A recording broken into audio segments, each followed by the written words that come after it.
Well, I want to welcome you. My name is David Reed. I'm the director of the Interdisciplinary Telecom Program here at the University of Colorado Boulder. Welcome to the beautiful campus here. We have terrific weather for this summit. And what I want at the outset, I'm a little bit of a guinea pig for the noise. I've been teaching 2 classes all semester, so my voice might be a little stronger than some of the panelists, but maybe not. But we have the ability here to, we pick the room, we've tried to pick a room that's more intimate, that allows for interaction with the summit and the audience. But if you cannot hear, then let us know, because we do have mics that will project through the audio system here in the room. David, in a minute, David Simpson will be giving his initial keynote. We do have that mic'd up, but the rest of the panel session is not mic'd up that way. But if somebody's having problems hearing, please let us know, and we will make sure that we get the right mics handled in front of the speakers. So I wanted to, in terms of introducing, for those of you who aren't familiar, the Interdisciplinary Telecom Program has been at CU since 1971. So it's got a proud history. We actually have one of the co-founders here in the audience, Frank Barnes. Raise your hand. Distinguished alumni here, distinguished faculty here at CU in terms of what we call the ITP program, Interdisciplinary Telecom Program. We graduate usually on average around 60 professionals that are focused either on network security, which is pertinent to this summit, network engineering, wireless engineering, or telecom strategy and policy. And ITP has been in the midst of and had a leadership position in engaging with complex interdisciplinary issues. Cybersecurity hits the bullseye on all of those. And today what we've done is we've assembled what we think is a outstanding set of technical experts and business strategy experts to discuss some pressing issues of the day. So the ground rules here in terms of what we're looking for in setting up the summit is, number one, we want to make sure that you're specific with regard to questions and discussion, and this goes with the panelists as well. We want to make sure that you are technical. We've assembled some wonderful talent here, complex issues. We don't want to be technical for technical's sake, but we want to help it to be explanatory and helpful in moving the debate forward. And that's what the interdisciplinary mission of ITP is all about. And finally, be engaging as well. So we're trying to hit what we think are the most interesting topics. The way we'll set this up is the moderators will have some topics that are covering, but we also would like to get questions from the audience. And so if you do have a question, you could raise your hand when the moderator is looking for questions. And when you are acknowledged by the moderator, if you could wait till we get a microphone, and Erica Olson here will help get the microphone to the speaker. This is all being taped so that it will be put on the FCC and the ITP websites. All right, so it will be eventually on the public internet, and that's good. In terms of other logistics, restrooms, you just turn right when you come out of the room here, and turn right again, and right, and then finally left, you'll see a sign for the restrooms. They'll be there. We will get we have a shortage right now, so I apologize for shortage of the different, the agenda for today. We will get some paper copies of that. We'll put them out in the back. Therese Manley will, you have some now? I have some right now. Okay, so maybe we can distribute those, and if we need more, we will get some more by break. This summit has been in partnership with David Simpson and his staff. Erica Olson has been working with us step by step and helping to put together the session. I also want to acknowledge Alex Kryline. Alex, here he is, from ITP. He's a PhD student here in ITP. ITP has both PhD and MS students, and he's been instrumental in putting this together. really appreciate and the ability to partner with them in putting this on together. So with that, have I hit most of the right topics there? You might also just want to mention lunch and the reception hall. Yeah, lunch is at, I don't have the 11:45. 11:45. We're going to be a little bit, there's a lot of time for lunch, I think over an hour and a half. So we might, if the discussion's going along on a particular panel, that's okay. We have built in a little bit of that. Part of your benefit in attending this is lunch is on ITP here, so we have boxed lunch that you'll be able to have for lunch. So don't worry, it won't go anywhere. And if we run a few minutes late there, that's by design, and that will be just fine. So I'd like to introduce now, really the keynote for the summit is David Simpson.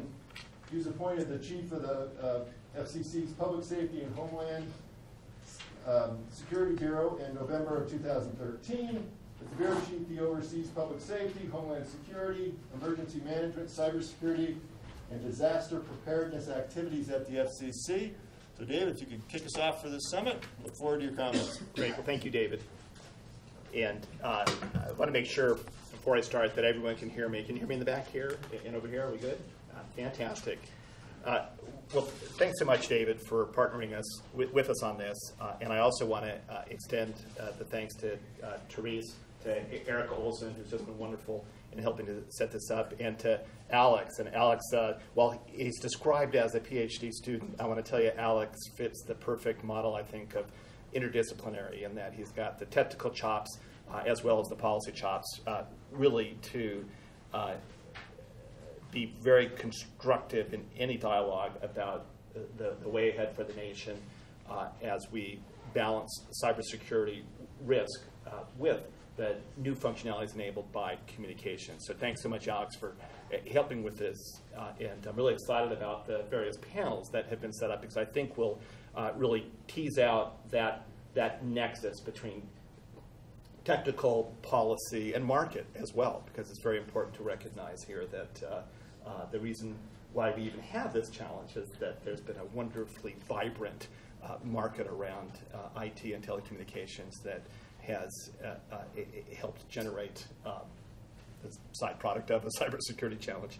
I'd like to note, and I would be remiss as an AV guy if I didn't, that today is December 7th. And President Roosevelt, after the attack on Pearl Harbor, declared this day a day that shall live in infamy. And I think it's relevant as we look at today's challenge. We're going to have a focus on public safety communications and the attacks in San Bernardino and other terrorist attacks around the world remind us that the threat is among us and that the first response to any realized threat really comes through public safety communication networks. And it is critically important that as these networks converge around IP or packet-based communications, that we are conscious that there are those in the world that would do us harm in the physical sense, and they would love to compound that with a cyber attack coupled with a physical attack. So it really, to me, crystallizes how important it is that we get this right and that we take advantage of programs like the one today to really ensure that we're not opening up our public safety communications at the very time we're adding wonderful new functionality to an attack that could be manifested itself half a world away. So look very forward today to each of the panelists and the discussion around these topics. So thanks so much. It's so important that we not only build security into our networks as we go forward, but we also have that sense of cybersecurity operations, that this isn't something that we're going to be able to just buy a magic box or put a great protocol in and we're all going to be protected against cyber threats. we really have to think about this as a 24/7/365 operational challenge as well. It's one of the reasons why we believe so strongly that a wonderful way to begin to approach assessment of risk, not just at the corporate level, but in any enterprise, public safety included, around the NIST cybersecurity risk management framework. That you've got to be thinking about identify, and identify would include then threat intelligence as well. You've got to be thinking about detect. If you haven't instrumented your networks to detect anomalies and to then evaluate those anomalies, then you're not protecting yourself against cyber threats. You've got to then have a focus on protection, and not just the systems that help you protect, but an active, ongoing protection component of your operations that recognizes that this isn't just a cyber staff that's going to protect the enterprise, it's the entire enterprise. It's hygiene from the user standpoint. It's certainly skilled, qualified cyber practitioners in the defensive mechanism, but it also then includes ensuring that cyber risk is understood at the leadership level in a company, in the C-suite. We're going to talk about that real soon here. Boards, and that risk is then considered as part of the calculus with other classic elements of risk. Because if you're not ensuring that your boards and your C-suite or leadership within government understand the basic elements of cyber risk, you're never going to get the right investment piece, and the sustainment operational expense is covered in a way that fully addresses the threat. And the final two areas are respond and recover. It's not if, it's when. So you've got to think through how you're going to respond to a threat. In public safety, you've got fixed, finite budgets. Response is really difficult if you don't think about it ahead of time. Everybody just throw up your hands and say, we're not using the radios today.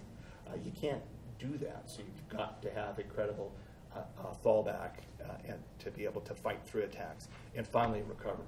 And if you don't plan for recovery before the attacks occur, recovery will be extremely difficult. Pick on the Navy. We had an attack from a nation state about 3 years ago. It literally took the Navy 9 months to regain confidence in its unclassified network. It is that difficult to go through a full purge of the kind of lodgement that an advanced cyber actor would generate within a network, and to not think about that ahead of time.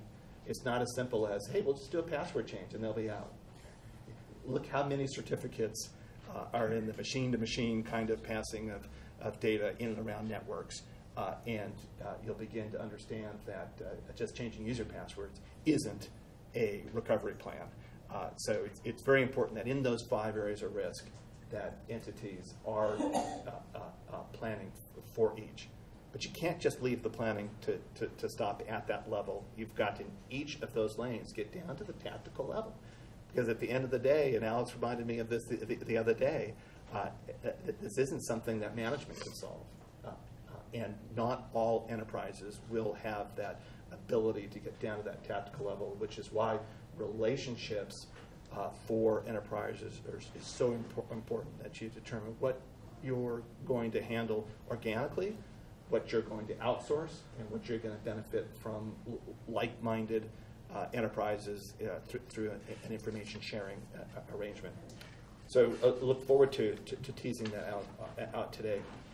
Several years ago, the Commission, in partnership with our Federal Advisory Committee, the Communications Security, Reliability, and Interoperability Council, which is a mouthful, and I'll refer to it as CISRIC from now on, worked together on this problem. And the Commission asked the stakeholders to wrestle with this. How do we appreciate what the risk is?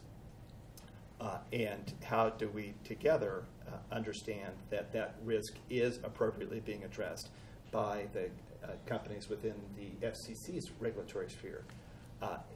The team in the CISRIC worked for the better part of a year. They brought in over 100 experts and decided to anchor the work around the NIST Cybersecurity Risk Management Framework. And at the end of that year, produced a document that we think is wonderful, over 400 plus pages that took the NIST framework and then tailored it for each of the subsectors within communications, to wireline, to wireless, to satellite broadcasting cable, so that the unique aspects within each of those subsectors, the critical nodes, the high ground in cyber, was identified, and then the principles of the framework applied towards that uniqueness. And they pulled together a document that did a great job of helping companies then within each of those subsectors get a jump start on how do I use the framework within my business. But it also recognized that the challenge to a very large nationwide carrier has different aspects to it than to the small and medium businesses. So it also had a section that took the framework and really got into that. What do you do organically? What do you do through outsourcing? What do you do in partnership with others? And describe that in a small and medium business section. So we're very excited about that, and we're looking forward in the very short term towards defining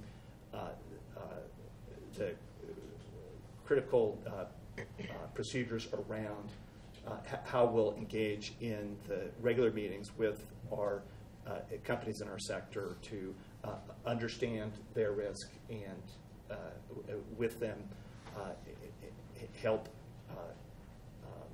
in the risk reduction over time against cyber. As we look to the future, I'm going to come back to public safety networks. This wonderful convergence that we're seeing around packet-based networks is bringing real exciting functionality into the public safety arena. But it does expose public safety networks to that additional threat. We saw this as a unique case and one for which there really wasn't the natural market-based motivation that private companies have, commercial companies have within our sector to get ahead and proactively address that risk. That in the government side of public safety, at the state, local, tribal, and territorial levels, budgets are fixed.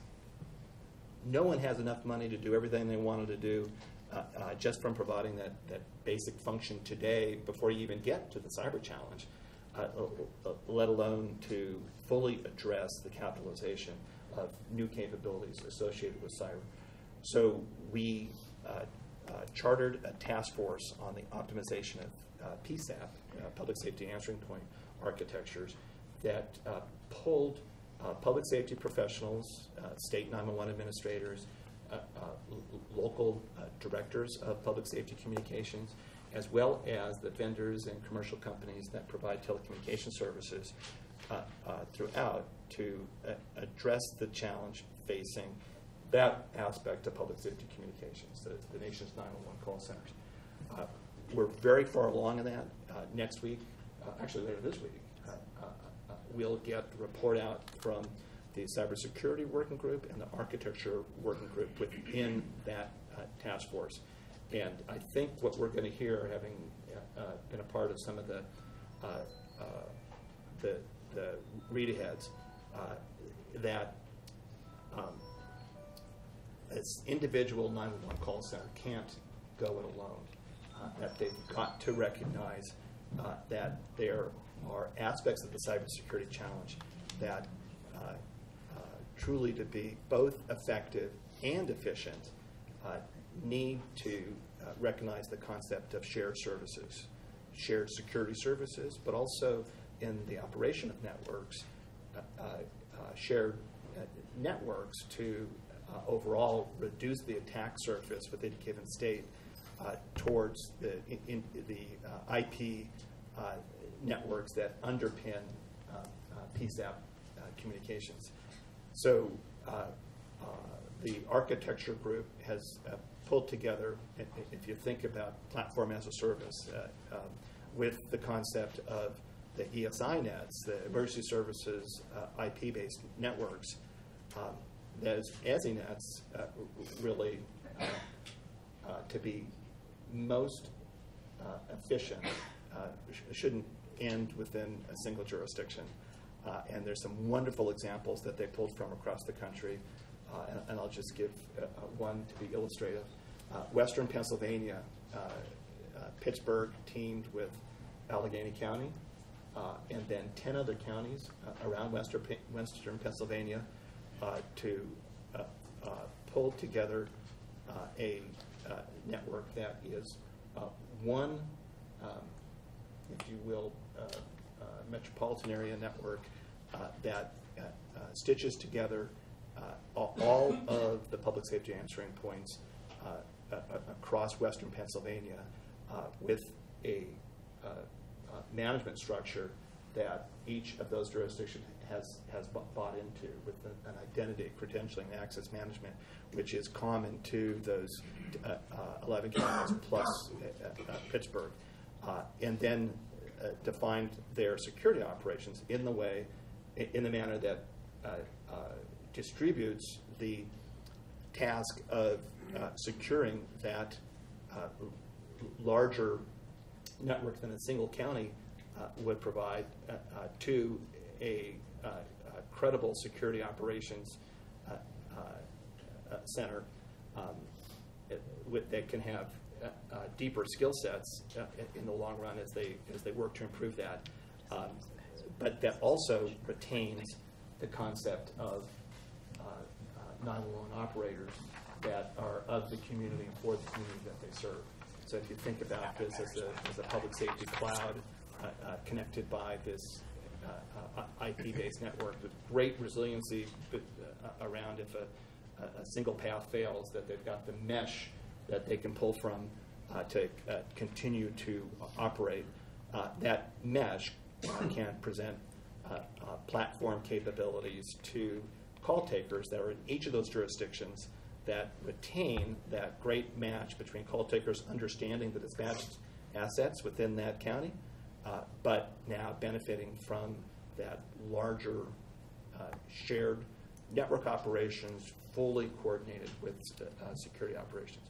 So that's the objective that's defined in the task force to optimize PSAP architecture. And for the first time, cybersecurity is baked into that objective from the beginning. So we're looking forward to getting the recommendations from that task force later this week and really helping each of the states and the local jurisdictions to individually on their own chart a path from these best practices that achieves efficient and effective cyber operations. Let me shift gears a bit to, and I'll get a bit more technical here, to the underlying communications standards and how important it is that we, again, not just work at the strategic level, not just work at the operational level, but we do take pains to work to bake cybersecurity in the design phase into networks as we go forward. We've been working with 3GPP, one of the standards bodies for mobile networks, on a couple of things. And 3GPP has been wonderful in the last 2 years as they worked on Release 12. Release 12 includes enhancements for device-to-device communications with built-in security, and it also includes work to address additional requirements for secure mission-critical push-to-talk, so that as we, as a nation, work on the FirstNet capability and start to bring land mobile radios, which were relatively insulated from cyber threats, into an IP-oriented world, that we're doing so in a manner that recognizes that packet-based public safety or first responder communications will need to address cybersecurity at the design phase. The evolution of LTE is vital to 5G in general, and as we look at the opportunity and the challenges with 5G, the Commission really looks at two sides of this. One, in order for 5G to really be differentiated as we go forward from what we've had with 4G, it is vitally important that we bring new spectrum to bear in 5G networks. So the Commission has, through a recent order called Spectrum Frontiers, and most recently through the U.S. advocacy at the ITU's Worldwide Radio Telecommunications Conference, put a stake out that says we're going to bring much more spectrum into the mobile environment within our country. And we're going to do so with higher frequency spectrum than has been used before. Spectrum that before was considered not useful for mobile networks because it really was a line of sight and encountered multipath. Well, as you look at how wonderful a deployment we've had in a consumer acceptance of mobile, we're already getting antennas that are smaller, cover smaller and smaller regions. So what was a real shortfall of those higher frequencies really becomes a potential opportunity as you look at the spectrum reuse now being enabled by the very fact that it is constrained by line of sight. But that multipath challenge associated with the bringing in those higher frequencies suggests that there'll be many more handoffs between spectrums, the packets that start in one frequency and that have the subsequent packets finishing up on other frequencies. So the control plane of how that's all managed becomes a real Achilles heel if that's not secured from the very beginning. So the chairman challenged us and said, look, we better get cybersecurity baked in from the very beginning on that. And 2.5 pages within that Spectrum Frontiers order includes the elements of cybersecurity that we really want the industry, the ecosystem to work on and make sure are considered from the very beginning within 5G. So we're very excited about that. And it's not only going to be critically important because of the risk to the control plane from the significant handoffs that will occur between frequencies, but it will also be critically important because of the anticipated use that we expect to have for 5G networks. 5G networks will support the full realization of the Internet of Things. And as you bring on sensors and a significant increase in the number of devices that don't have a person operating that device into this ecosystem, we're going to have devices that are low cost, high volume, not going to have the opportunity to have a person watching the cybersecurity of that device at any given time. And we're going to commingle that with the lower volume, higher cost devices that, I don't mean higher cost than today, but higher cost relative to the proliferation of machine-based IoT devices that have significant personal information stored, significant information that will continue to be an attractive target for cyber threat actors. So two very different risk environments in the Internet of Things, and we think it's very important that as the industry develops 5G that they recognize that and incorporate strategies that allow for the appropriate technical bidding of those risk environments. It may involve the separation of risk in the manner, I use the example of when we first started LANs within enterprises, we put printers on them, and we had printers with the same ports and protocols that PCs had, and we just thought that was great. It was easy for printers to talk to PCs. And then we recognized that the adversaries loved to exploit printers because there wasn't a person logging into the printer every day, and it was a very rich environment to launch your attack, and you had full access to the rest of the network. So we recognized that we should choke down the protocols for printers and just have the parts of protocols that would support the function of printers. And we went further and developed VPNs or policy objects that allowed printers to be segregated from a risk standpoint with the PCs and other items within the network that had information that needed to be protected and transactions that needed to be protected at a greater level. Well, we need similar kinds of thought in 5G so that IoT doesn't encumber the low-cost, machine-oriented, high-volume devices with the same strong identity credentialing and access management that you might for the lower cost, the higher cost, but significant value of information elements. So we've asked 3GPP, but also the other standards bodies associated with 5G to take that one on. As we continue to work that, I think it's very important that that we recognize that man-machine relationship and make sure that we are fast, agile, and reliable within that, recognizing that adversaries, if we let them, will have an advantage in agility in this space. So we've got to look at our architectures, at our systems designs to incorporate an agility over the design life to ensure that as the adversaries pick and choose where they want to be in their attacks, that we have the ability within our networks to be responsive. Attack resistance should be a key design consideration. Weaker authentication methods such as username and password may need to be phased out.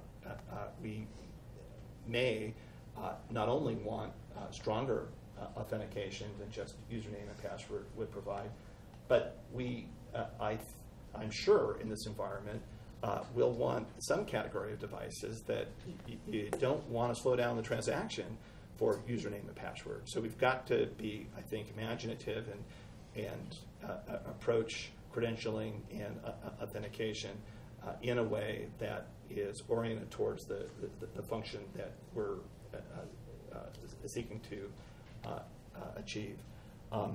It's one of the reasons why in public safety networks we think it's so important to be addressing identity, credentialing, and access management now up front in the build-out of our 911 ESI nets, and that be reconciled with FirstNet and the other public safety communication networks, so that you're not just looking at ICAM within your own enterprise, but you're planning for the interoperability of ICAM between the networks that you're going to regularly interconnect with.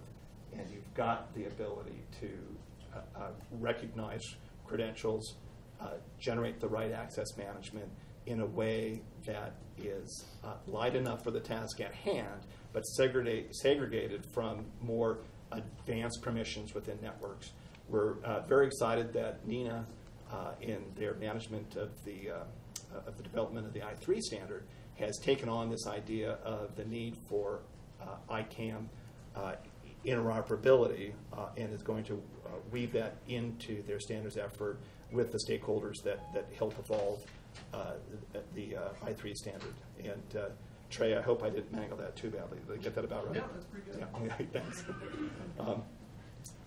So we think that we've got to get this right, working together, sharing information, and taking well-coordinated measures to ensure that our communication capabilities of tomorrow have the necessary security integrated by design from the beginning. We'll ensure our vital communications and public safety links are always available and secure. I'd be remiss, though, if I didn't close on a critically important aspect of the cyber challenge as we go forward, and that's workforce.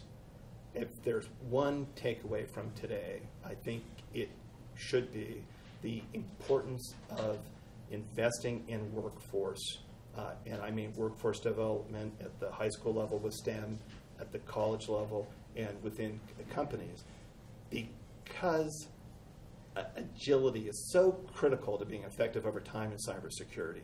If you just hyper-focused on the defensive needs, on what you need today from a systems component, you'll always be underprepared for the next challenge. And investment in cyber workforce is so important. Erica Olson on my staff, who helped set this up, has been for the last year doing a deep dive focus around the cybersecurity workforce as it applies to the telecommunications and public safety environments. And we'll talk later about the use of the NIST framework, the National Initiative for Cybersecurity Education. And I think it's great that we're here with Colorado. We would love to see that an evolution of what the universities and community colleges see as the aim point for cybersecurity.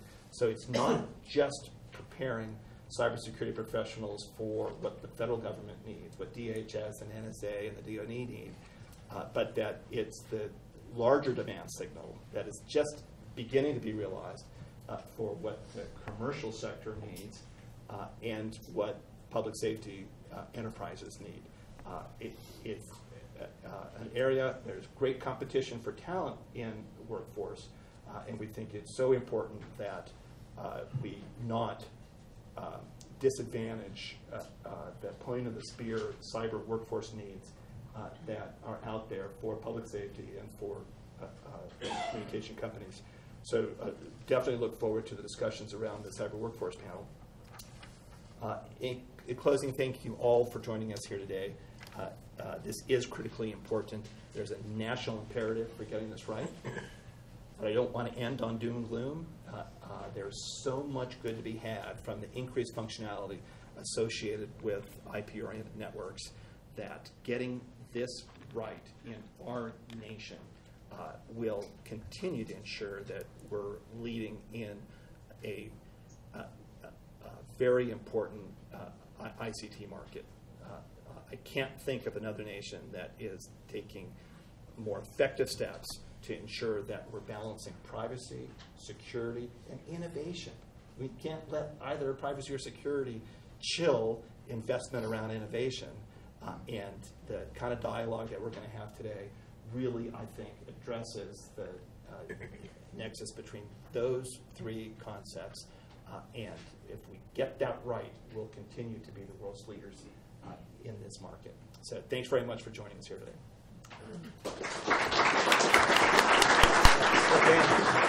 Want to slide over?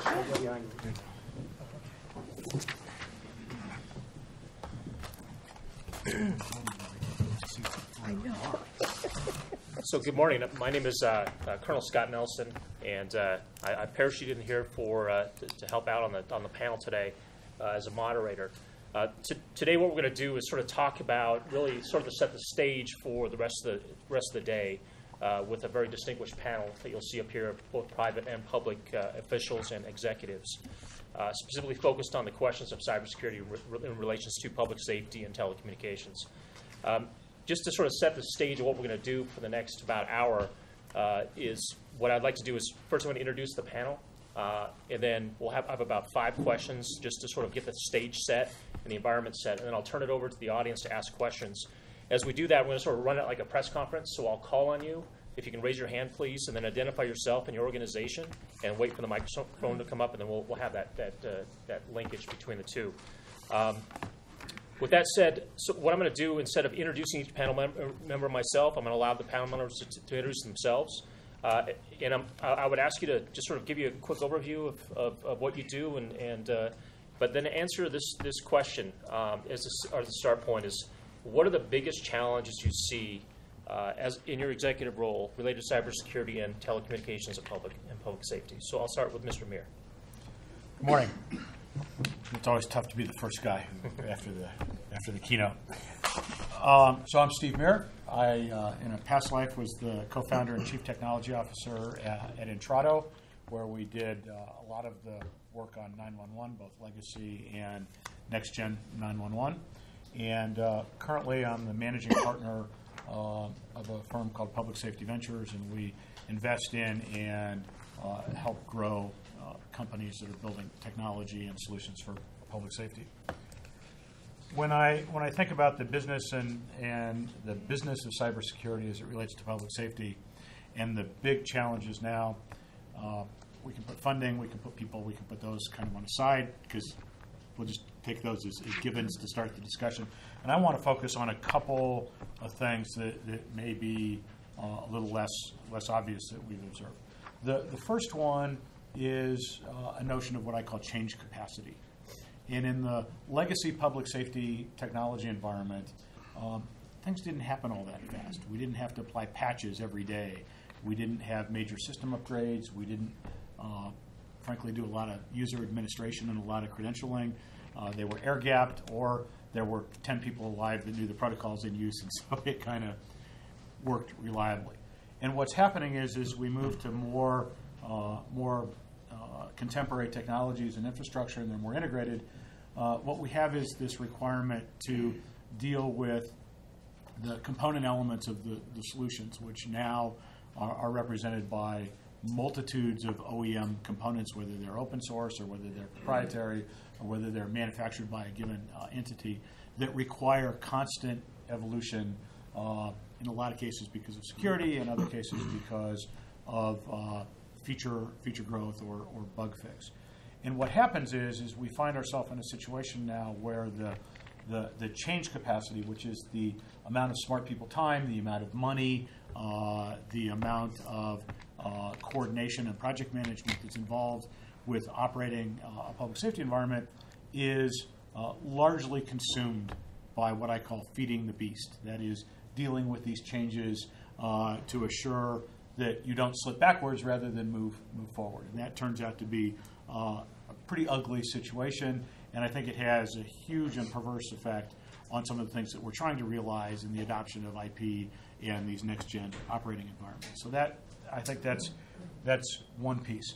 I think one other quick piece I would suggest is, through the history of communications, there have been these ebbs and flows, and one of the things that has always happened pretty historically is that the edge protocols and the core protocols start the same, and then people find ways to exploit the edge protocol, and they do things like make free long-distance calls, or they do other sorts of things, and the core network then is forced to evolve to a different environment than what is exposed to the edge user. And we certainly, I think, Signaling System 7 is a perfect example of that. While people like to think a lot about the Advanced Intelligent Network and Signaling System 7 and all the things that brought, what really was underneath that was toll fraud. And the issue that there was core billing protocols and signaling that end up to be visible to the end users, and through a bizarre variety of accidents or ill intent, we had this problem, and so they had to change that. I think we have a similar challenge kind of growing here, and that is, how are we going to segregate this IP operating environment to assure that we really do get to what some of the Admiral was speaking of, and we don't expose too much to the edge and make it too easily exploitable as we go forward. So I think those are some of the challenges we see at this moment. Thank you. So I am Debbie Blythe. I am the Chief Information Security Officer for the state of Colorado. And in my role, I'm responsible for setting policy and strategy for the executive and judicial branches of state government. I work for the Governor's Office of Information Technology. I was thinking about this panel and thinking about building a cyber-informed C-suite. Is, boards and leaders, company leaders, government leaders are really looking for information on cybersecurity. So they may be asking you, they may be calling you into meetings. They're really looking to be educated. And I was talking with the governor the other day, and he said, I don't want to be scared. I don't want a whole bunch of fear, uncertainty, and doubt. I want to be educated, and I want tangible information that I can make risk-based decisions on. And so I would say that's something that we have to challenge ourselves, is how do we present tangible risk-based information that our C-suite can then go and use to make informed decisions. So I would say that's, something that we should definitely be focused on. Thank you. My name is Larry Walk from the National Association of Broadcasters. I wanted to thank the FCC and ITP for having me here. One of the issues I cover at NAB is cybersecurity for our member broadcasters and broadcasters nationwide. I was looking at the title of this panel, which is Building a Security-Informed C-Suite. And fortunately or unfortunately, in the broadcasting industry, that C-suite can mean many different things, from the board of directors of Disney down to literally a husband and wife who run a small radio station in the mountains or something like that. So reaching the wide variety of broadcasters to educate them about cybersecurity and the steps they should be taking is the biggest challenge in our industry. There's more than 1,800 TV stations, more than 15,000 radio stations. I'm very jealous that your customers want to be educated about cybersecurity. We have a lot of customers who would like to be educated about cybersecurity if they knew they needed to be. It's very challenging. Top half of our industries are on top of these sorts of things. They have the resources to have experts on staff, or at least engineers on staff. But the large majority of broadcasters out there, especially radio, they don't have an engineer on staff. They might use a consultant who travels around and works with many different stations in an area or a region. So making sure the people who run those stations are educated is very difficult. And we have to make sure that the engineers and these consultants who help the broadcasters are also up to date. So our biggest challenge in our industry, of course, is education. We, radio and TV stations, we don't have networks per se like the telecom folks that you'll hear from in subsequent panels. For the most part, we're consumers of IT in the cloud and services like that, although broadcasters do use them for delivery of, do use IT services for delivery of content, for the storage of their content. And from time to time, there are instances of ransomware and phishing that might lock up a radio station's whole service until $1,000 is paid or something like that. Most of the time, they have workarounds that might take an hour or two, but it's very distressing. And for better or worse, again, when those things happen, that does wake up a lot of people in the industry to what they should be doing. So what we're doing at NAB is basically trying to preach the gospel as widely as we can about cybersecurity.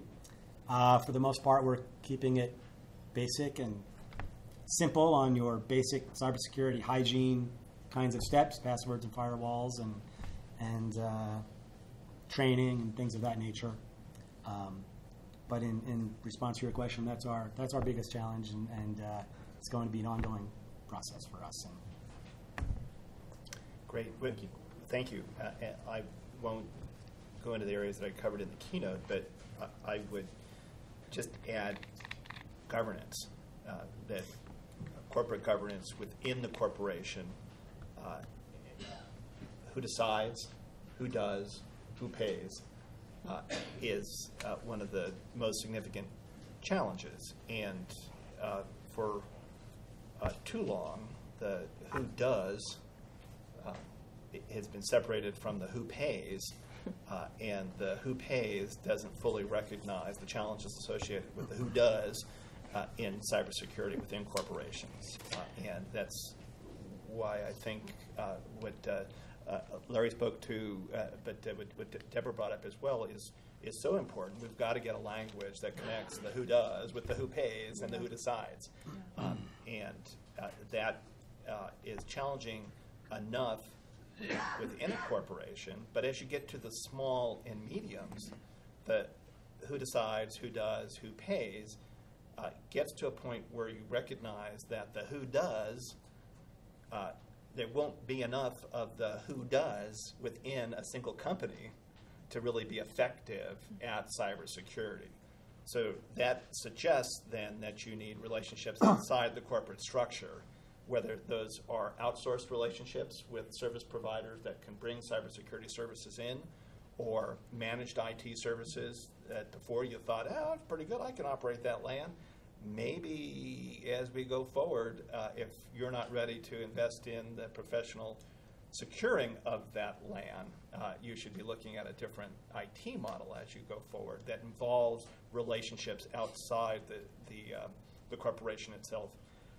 So I believe that is naturally being sorted out in the commercial sector because there's a business imperative for them to do that. And at least at the FCC, we think our role is to really cheer that on and to help the small and mediums understand the importance of getting after that. But the commercial sector is well down the path of recognizing and closing that gap. Of greater concern to me is government networks, government at the state, local, tribal, territorial level. In most cases within government, networks were rationalized around silos, budget silos. And when the dog catchers figured out that, hey, it would be pretty good if we could have the pictures of the strays and we could, they incorporated in their budget one year a LAN that would facilitate what dog catchers do. And then the police department had theirs, and the police department network wasn't necessarily tied into the dog catchers network. Well, we've begun to recognize the enterprise networks, so we're seeing fewer and fewer individual networks but across government, but we still have silos such that networks in government aren't naturally optimized for efficiency in the cyber challenge, which suggests that there be much more information sharing across those silos than would occur on its own. And that gets back to the governance challenge, the who decides, who does, and who pays. Because now you take a network that was rationalized around the budget of the dog catcher and the budget of the police department, and you've got to rationalize, okay, there's a shared cost now for cybersecurity, and how do you do that with relatively static budget mechanisms? So that governance challenge is hard. It is really difficult when you have the who decides down at lower levels of budget, and you're now wanting them to pull it up, and they're not ready to do this altruistically. They've got other budget needs, and that's where the leadership at the very top, and I'm very excited to hear in Colorado that of the governor's interest, because that is where it needs to start. He's got to recognize that there's a risk calculus that needs to be appreciated at the very senior level in the management of the state, in the management of corporations, that will reconcile how much money should be going towards cyber with how much money should be going to other activities across the enterprise. Thank you. So with that great introduction, let me ask the first question. I'm going to pick on the state of Colorado to start with here, just to sort of randomize this. Can you provide us some examples of effective information strategies and security solutions that have led to some actual initiatives for public safety and telecommunications? Sure. So within the state of Colorado, we've got a multi-year strategic plan called Secure Colorado, in which we've adopted a framework that we can measure ourselves against. We have adopted the framework of the 20 critical controls, which is based on NIST and is very much aligned with the cybersecurity. I'm sorry, somebody say something? They can't hear you in the back. Oh, okay. Sorry about that. I'll speak up. So in the state of Colorado, we've adopted the 20 critical controls, which is a framework that is based on NIST, that is very much aligned with the cybersecurity framework. And having done that, I believe, has enabled us to measure our progress in maturing the state of Colorado in the area of cybersecurity. So we're able to, basically say, here's where we're at, benchline ourselves, measure our maturity, show our progress, and then present that over a period of time. And so for us, that was very effective in getting funding. So to be able to say, here's where we plan to be in 3 years, here's our mechanism for getting there, here's some of the projects that we'll be doing, really the adoption of that framework, I think, was very critical for us. Excellent. Mr. Watt, do you have any additional comments on that? Well, just effective security solutions. Yes, sir. Well, like I said, it does begin with just getting the word out and educating radio and TV stations in our sector. Another thing that's very important that the Admiral talked about in his opening remarks was the workforce issue. Training new people and people already in the industry who are engineers on how to protect from cybersecurity risks is critical. One of the things NAB is thinking about gearing up is a certification program for broadcast engineers in the cybersecurity area, and that would be kind of an ongoing thing as the risks evolve, the education and the outreach has to evolve. So we're hoping that'll be one of the main avenues that will help reduce risks in our industry. I'll leave it at that. Okay. Mr. Mayor, you have any additional comments? So wearing my hat of building products and operating infrastructure that's then contracted to public safety or sold to public safety, I think there have been some great things that have happened in this area.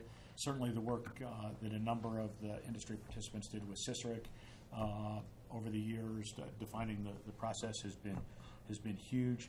And then taking those findings and rationalizing that in the very early stages of the product and solution development. The notion of building security in from the core rather than trying to bolt it on with asynchronous pieces after the fact. So that's certainly huge. And I've seen at least some of the players in the public safety products field and services field starting to adopt that. Others are still kind of myopic in their view of that and assume that somebody else will deal with the security around their product later on. I think the other piece is about educating the buying public.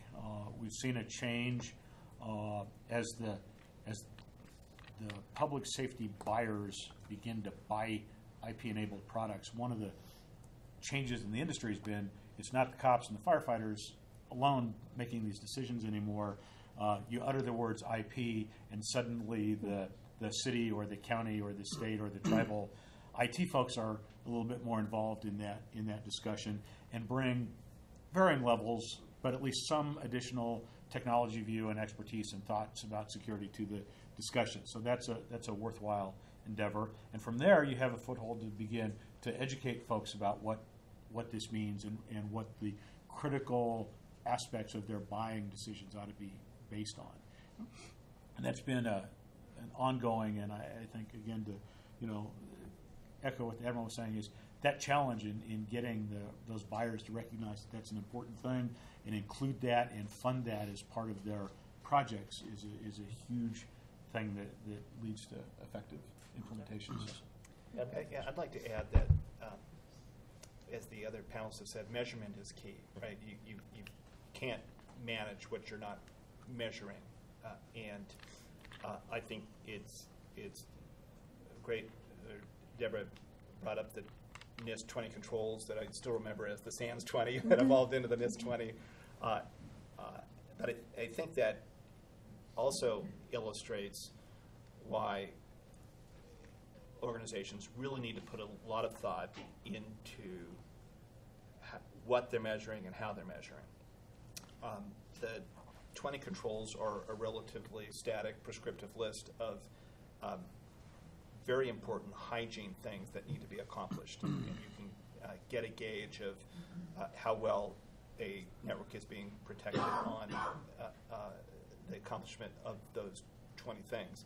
But if you just did that in isolation of risk assessment, then if you're an organization that is budget constrained, and I haven't yet met the organization that's not, other than the intelligence community.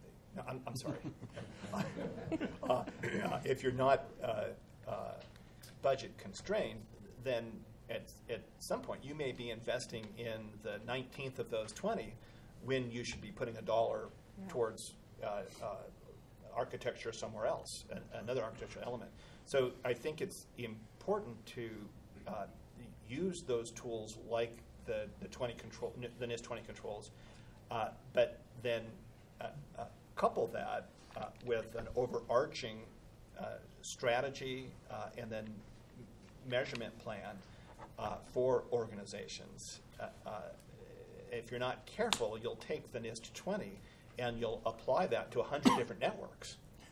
When if you had added up everything you'd pay to get NIST 20 compliance with, I don't mean compliance in the regulatory sense, you accomplished your NIST 20 task in 100 networks and added up what that cost for you, you would have been much better off redesigning or re-architecting many elements for how you provide those information capabilities and arrive at a lower cost, better way to address more categories of risk with that top-down approach. And it's one of the reasons why we think coupling things like the NIST 20 with the NIST cybersecurity risk management framework that says let's start at by binning, identify, detect, protect, respond, recover, to ensure that we're appreciating risk in all 5 of those lanes with the day-to-day challenges of how do I make sure at the tactical point of defending networks I'm delivering the right resources so that I'm good at that tactical defense. If I could you said the magic word measurement, which is, it's such a difficult. I said compliance, but I withdrew that. I blocked that out. But measurement, it's such a difficult issue in our industry and other, I'm finding in other telecom areas also. Outage reporting, probably not sufficient. The dollars you spend on cybersecurity probably doesn't make a lot of sense from company to company. So, I mean, short of sort of measuring a checklist of actions that companies have taken, I don't have an answer for it, but it's just a really difficult.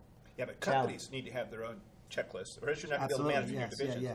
But whether at the very top level of enterprise, a rigid application of a static checklist like that to all the divisions doesn't take into account exactly what you brought up in it's the, just really hey, mom and pop FM. Yeah, I mean, it's a different risk there than what's one of your largest, iHeartRadio. Yeah, I just wanted to highlight the measurement is just really difficult for companies. Because if you go by outage reporting, we're all doing great. I mean, because we don't go off the air, or telephone companies are 99.9%. So it's just a sticky one. That's all. Yeah. All right. So I'm gonna do one last question, then we'll open it up.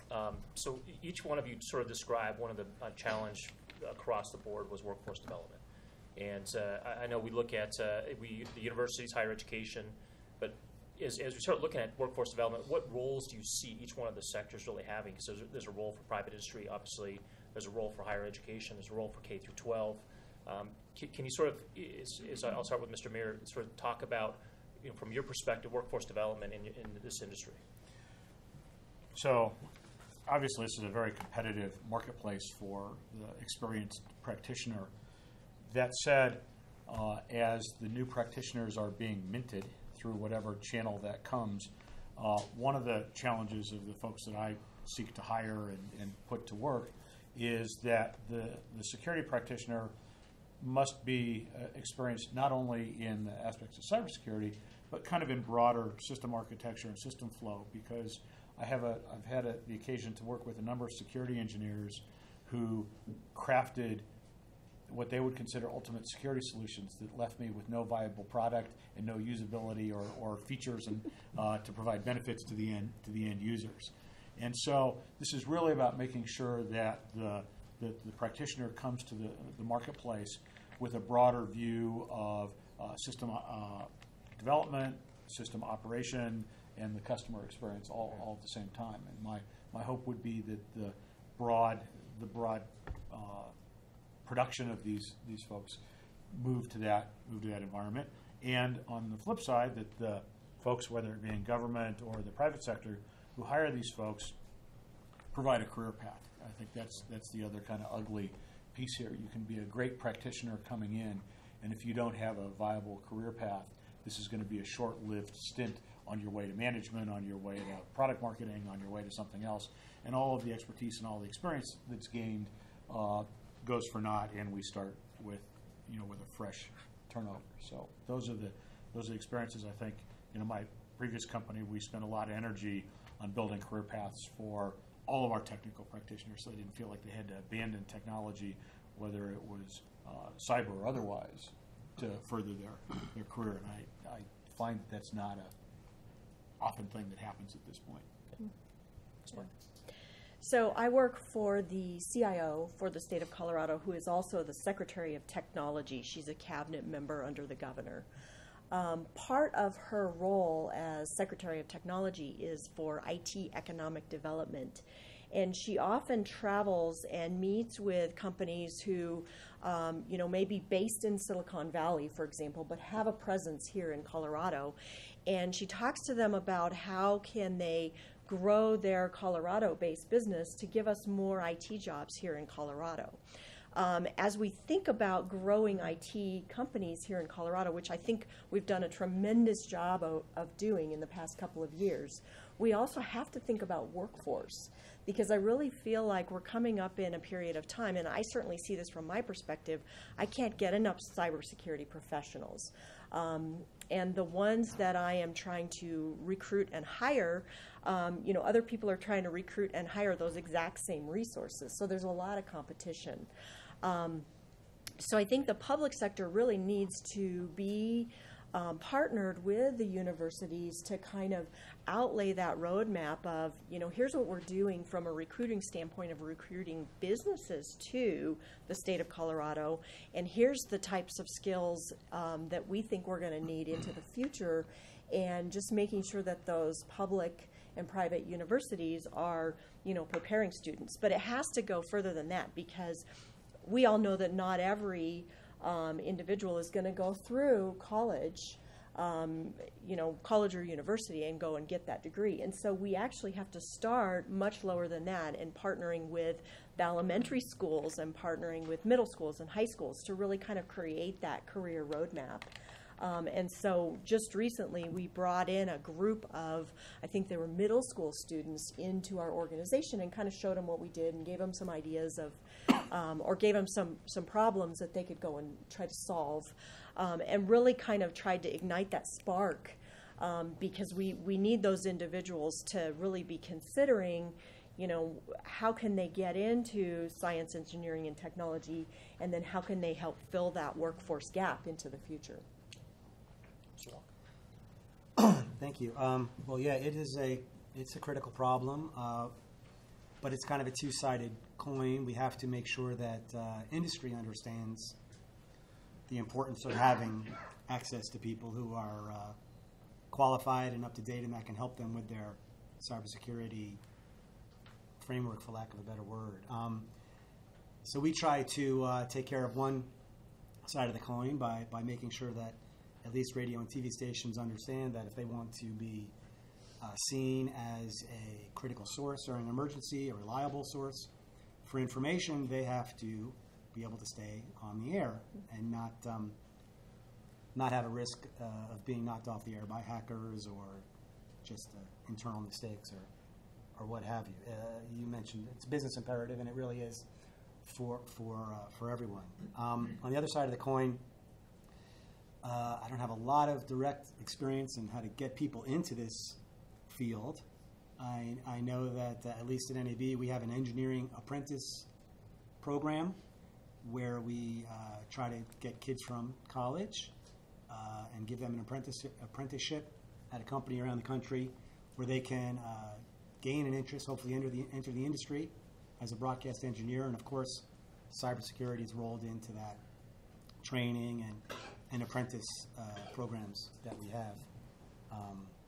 But other than that, it's really a matter of just sort of creating incentives on both sides to see that you need people in this area, and for the other side, basically what you said, is making it an attractive, long-term opportunity. We had a meeting in Washington a month or two ago, and there was a gentleman who works on these issues at the FBI, and he said they have problems. They can't recruit enough people in cybersecurity, and then they do, and they train them, and then they'll go for Google. They go to Intrado or Google or CenturyLink or someplace. So, they have. So you have to find the right kind of people who are interested in public safety and have an expertise. And I'm sure that's your challenge all the time. Just start paying like Google and these companies, and you'll be fine. Easy, yeah. No problem. I'd like to start in the HR shop, the HR shop of corporations, but also HR within government. Because I think it's so important to recognize that cyber is a team sport. That if you just think in terms of, I want to go get my cyber dude or dudette, you don't really understand the cyber challenge from that full governance challenge all the way into the practitioner, how do I achieve the effects that I want to see in cyber. So within the HR shop, you've got to think about not just defining cyber positions, but about weaving cyber knowledge, skills, and abilities into virtually all your positions. Even if a position is just creating content, they're a user, and there are cyber elements that should be a part of your entire workforce job description.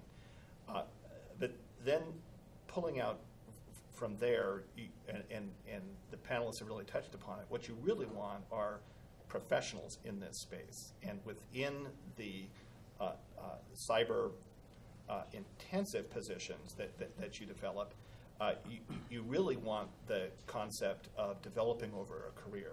This is a position that needs very much to be following along the developments within the industry, within the cybersecurity industry, very closely. So you've got to have that mindset towards continuous learning for the people that you bring on board. And in fact, my experience in government is we'd actually be able to retain people at lower salaries when they knew we were committed to their continuous development within their craft. So I think that's key. I think in order for the positions, the cyber-intensive positions, to really then be recognized by positions, and if you don't want to incur that education and training cost entirely yourself with your own organization, you should be very concerned about, well, what are the colleges and community colleges educating to? What are they building? And I think this is an area where within cyber, the private sector and state, local government can do much more in working with the schools to identify curricula elements that are more oriented to what they need. They will need a professional that it isn't just good at the strong technical points of cyber. If they don't understand IT and aren't able to contribute to the cost trades associated with cyber and adding new ICT functionality.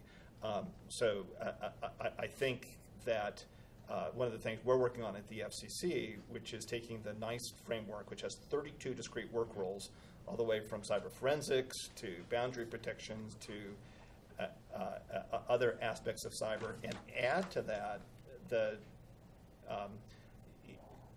communication, company, and public safety unique elements of how those 32 work roles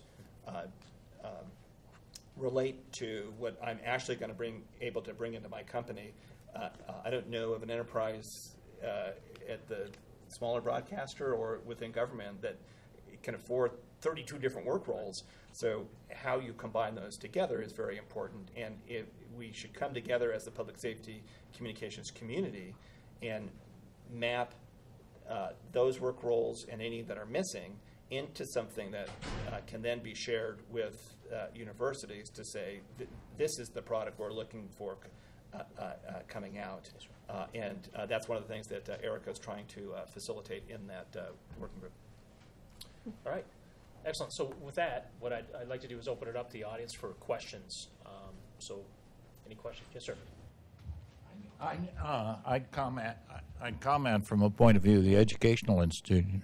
Right now, a largest fraction of our students are coming from Bombay in the ITP program. And the key feature for getting undergraduates interested and U.S. students interested in what's going on is what comes out through the press and the visibility of the career paths you're talking about. And I'd like to ask what you think you might be able to do in the broadcast industry or through the state in making your need for people in this area visible. Anybody want to take that on? Well, I can, if you ever watch Mr. Robot, that should inspire some people to get into this area if they're interested in saving the universe, saving the world. But And CSI Cyber. CSI, I mean, And that's Scorpion. That scared the heck out of me. But you're right, of course. I guess through news stories and other kinds of outreach, highlighting. I mean, it's an interesting field. I'm too old for it, but it's an interesting field because you can have a social responsibility for public safety, and technology, of course, is people are going into that area in droves. So should be an attractive opportunity, I think, and hopefully the supply will meet the demand as it usually does in most industries. I think you bring up a great point. There's a branding element that's missing right now. If you're a high school kid and looking towards the future and you're kind of interested in cyber, you've got the right STEM skills and you're thinking about what your future would be, what do you imagine yourself as? Your role models are CSI. It's going to work for some of the federal, DOD, NSA, intelligence community. That's what you're thinking about. You're not thinking about being a Sony Pictures cyber defender. You're not thinking about iHeartRadio. I think we do need to do work in the branding of cyber professionals within the commercial space and ensure that that's an attractive endpoint or objective as our high school and college students are envisioning what they're going to do with this cyber education. I don't think that for many of those students today, even at the university level, that they really have a picture that's exciting about what they'd be doing in cyber for a commercial company in communications. It may even be more complicated than that. In a lot of organizations, cyber reports up into the CFO, and so the CFO kind of has this catch-22. I've got this responsibility, and I've got to have these guys that are the necessary evil to maintain this cyber posture. And so as the C-suite recognizes and rewards and understands that these are not the necessary evil players, but in fact critical components to business success, and does the career development and the salary and the evolution on par with the other people that are the superstars of the organization, then you can have some of that discussion. When you're seen as I'm going to be the one of two guys who is constantly being the sky is falling kind of guy, that's not an attractive place to go into. And those aren't the guys we're seeing on TV. We're seeing the guys running around doing the other stuff. So I think this starts at the C level about embracing the role in the organization. That was something we'd spent a lot of energy on early on, and kind of a weird juxtaposition. The first policy we ever had in our manual 30 years ago was about cybersecurity and the importance of network security and information security. And so we had that from the beginning. Most of our customers didn't view it that way. Well, and one of the things we're doing at the state is we go to, and members of my team actually go to elementary schools and to middle schools and put on presentations for the kids about cybersecurity. So how to keep themselves safe online, how to interact safely with their technology, with social media, et cetera. And I think you bring up a great point. I think we probably should be adding on a few minutes of, what does a cybersecurity career look like? How do you get to one? And what are some of the interesting challenges and the things that we work with every day? So I appreciate your question. I think it's a good thing for me to take back and go think about how can I engage, students to let them know that I feel like we're coming up to a workforce shortfall, and how do I get them interested and engaged? Any other questions? This is a question. I've already stated. I'm Joe McManus, and I run the security track. You need to use microphone. Hi. I'm Joe McManus, and I run the security track here in ITP. So if you're looking to fill positions, just let me know a great group of grad students. Thank you. Hi, I'm Trey Forgady. I'm with the National Emergency Number Association. I like the topic of this panel, but I think one of the key subtleties here is in the public safety field, the C in C-suite more often means council than chief. And very often the members of those local councils are not going to be professionals with a deep interest or background in IT. They're going to be, like me, lawyers. They're going to be plumbers. They're going to be doctors. They're going to be farmers. So I think one of the key questions I have for the panel is what resources are available now, or if they're not available, who should we be talking to develop resources that are targeted to those sorts of individuals who will not have had cybersecurity as a key interest of their personal businesses or livelihoods, so that we can make them aware of the need for this in the public safety networks that those local organizations manage and control? Yeah, I would say that is a great question. And you bring up a great point, is that we need to be educating people on cybersecurity who are not IT and cybersecurity folks. So it goes back kind of to the conversation that I had with the governor, in that, hey, I want to learn about cybersecurity, but I don't want to have a degree in, information technology. I don't want to have to understand the nuts and bolts. I want something that's more to my level. Somehow we have to figure out, how do we educate policymakers, decision makers, leaders of organizations that are not IT-based on cybersecurity. And so certainly from a state perspective, when we talk to the Department of Public Safety, we talk about risks, and what they want to hear about is risk to their specific business, systems that they interact with on a daily basis, and systems that keep their officers safe, for example, and how are we protecting those systems, and what are the components that roll into that.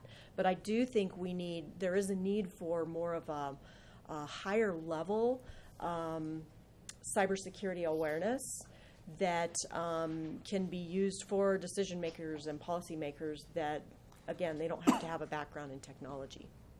Yeah, I would add that at the council level that you described, particularly within government, I think it's very important, at least in the near to midterm, that they recognize the shortfalls of the skill sets of the council and make up for that with third-party relationships, consulting firms that are very good in helping enterprises develop that risk assessment framework, ensuring that within their risk calculus, they're including other ways to mitigate risk. Insurance, cyber insurance is one of the products that is beginning to come online. The underwriters associated with a cyber insurance product are going to make sure that enterprise has an ability to assess risk within the enterprise. So I think it's important for councils to look for assistance. I've had the opportunity to speak at the National Governors Association, at the big city mayors, and some other folks on the topic, of the topic of cybersecurity, and it really, in all fairness, was a bit of a shameless attempt to make them understand that cybersecurity is expensive, and the products and services that I have to sell to them necessarily include these extra costs, and they need to recognize that you can't move forward and expect to have all these new features and economies in your operation without the commensurate cost of the security and the operations that go with it. Some of those have met with great kind of great open eyes and awareness, and others have said, yeah, but we're going to go buy more pipe, for our water distribution. Or you're just upselling me. That's what Yeah, you're doing. yeah, and I'm just upselling. And I've gotten to the point, or we got to the point where to be compliant with the RFPs that these organizations were putting out, the security had to be an option at the bottom, basically, because if you baked it in on top, you were non-competitive because they weren't asking for it as part of the base operation. So that's truly, an education effort that needs to happen. And what I am happy to see is that at the level that Trey just described, most of these networks and infrastructures aren't happening solely dedicated to public safety. It's a much broader shared infrastructure. And as they start hearing these issues from the rest of the critical infrastructure community that they're responsible for, that's water, power, sewer, whatever, I think there's a more eye-opening that's happening, that this is something that really needs to be addressed at the institution level, not at the point product level. Excellent. Well, with that, with the focus towards time here, we're going to sort of end there. I want to thank the panel very much for sort of painting the picture of cybersecurity. I think we can see that this is a very, very broad and deep field, and with an hour we just spent on it, we just touched the surface. So I would say that I look forward to the discussions of the rest of the panels on going deeper into specific subjects. Thank you very much for your time today.